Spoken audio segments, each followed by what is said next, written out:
नमस्कार, आप देख रहे हैं एमपी भारत और मैं हूं आपके साथ सुनैना सिंह। एमपी भारत एक ऐसा डिजिटल प्लेटफॉर्म है जहां पर आपको मिलेंगी प्रदेश की तमाम खबरें सबसे पहले, सबसे तेज और सबसे सटीक।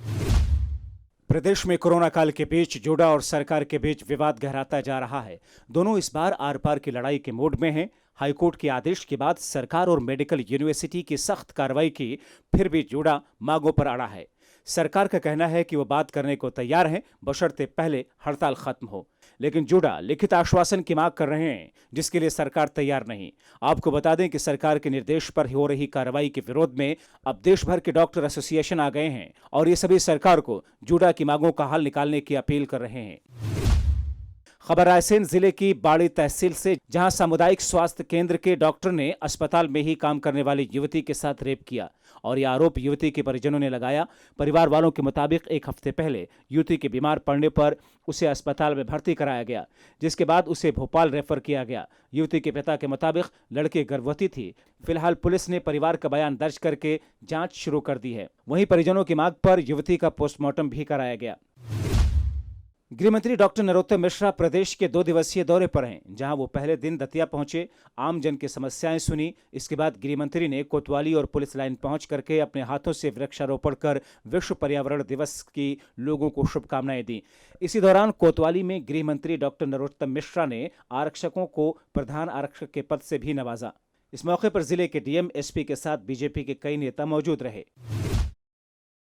प्रदेश में कोरोना की रफ्तार में कमी तो आ रही है, लेकिन सरकार कोरोना संक्रमण को लेकर के सजग है। इसी कड़ी में ऊर्जा मंत्री प्रद्युम्न सिंह तोमर ने कोविड-19 जागरूकता अभियान रथ को ग्वालियर में हरी झंडी दिखाई।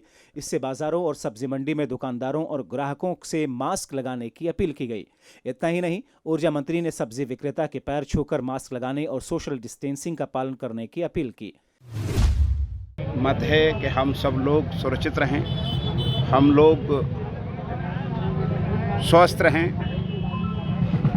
कोरोना की तीसरी लहर से बचें। उसके लिए भारतीय जनता पार्टी द्वारा जन जागरण अभियान चलाया जा रहा है। हमारे मंडल अध्यक्षगण ब्रजमोहन जी, प्रयाग जी, गिरी विकास गिरी जी, महामंत्री वर्मा जी, ये हम सब लोग, पूरे सब लोग, बाबा मान सिंह राजपूत हैं, सब हम लोग घूम रहे हैं और लोगों में ये जन जागरण फैलाने की कोशिश कर रहे हैं कि मास्क नहीं तो सामान नहीं, मास्क नहीं तो बात नहीं, मास्क हमारा जीवन है, वैक्सीनेशन हम कराएंगे।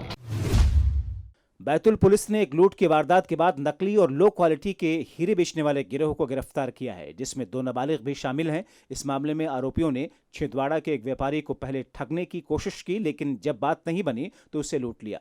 मामले की पड़ताल में खुलासा हुआ कि आरोपी नागपुर से लो क्वालिटी के हीरे खरीद करके उन्हें असली बता करके व्यापारियों को ठगते थे। उनके पास से बरामद हीरों की कीमत 55 लाख रुपए बताई जा रही है। आरोपियों के मिलने के बाद ये चीज़ संज्ञान में आई कि इन आरोपियों ने फरियादी से पहले भी डीलिंग की थी। कुछ दिन पहले छिंदवाड़ा में ये डायमंड्स बेच कर आए थे, जिसके बदले में उसको पैसे भी मिल गए थे वापस।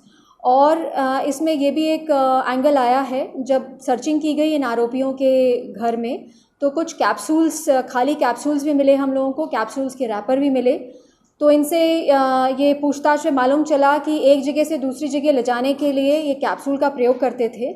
चूँकि अभी 31 तक कंप्लीट लॉकडाउन की स्थिति में था बैतूल और छिंदवाड़ा और आसपास के जो सीमावर्ती ज़िले हैं और जो महाराष्ट्र की बॉर्डर है, वहाँ पे बहुत टाइट सिक्योरिटी थी। काफ़ी आने जाने वालों की सघन चेकिंग की जा रही थी और अंदर भी इंटरनल काफ़ी चेकिंग पॉइंट्स लगे थे। तो इन सब से बचने के लिए इन लोगों ने कैप्सूल का सहारा लिया और इस खाली कैप्सूल में वो पाउडर निकाल के इन्होंने डायमंड्स जो हैं वो इस तरह से भर के और ये एक जगह से दूसरी जगह ले जाते थे और सेल करते थे। तो पहली डीलिंग इनकी छिंदवाड़ा में ही हुई थी।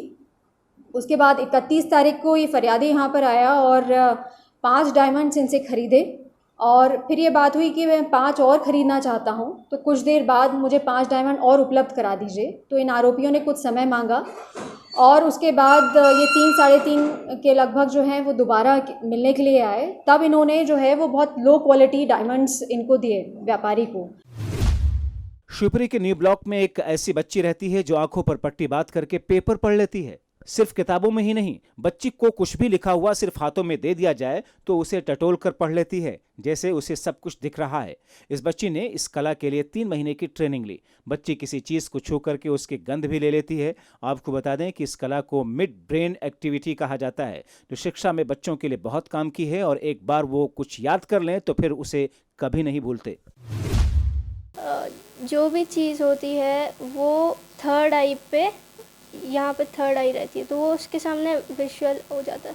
पहले क्या आपको एक बार देखना पड़ता है उस चीज़ को, उसके बाद आप उसको फील read कर करना पाते हो? पड़ता है, फील करना पड़ता है। फील करना पड़ता है, मतलब पढ़ने की कोई जरूरत नहीं है। नहीं।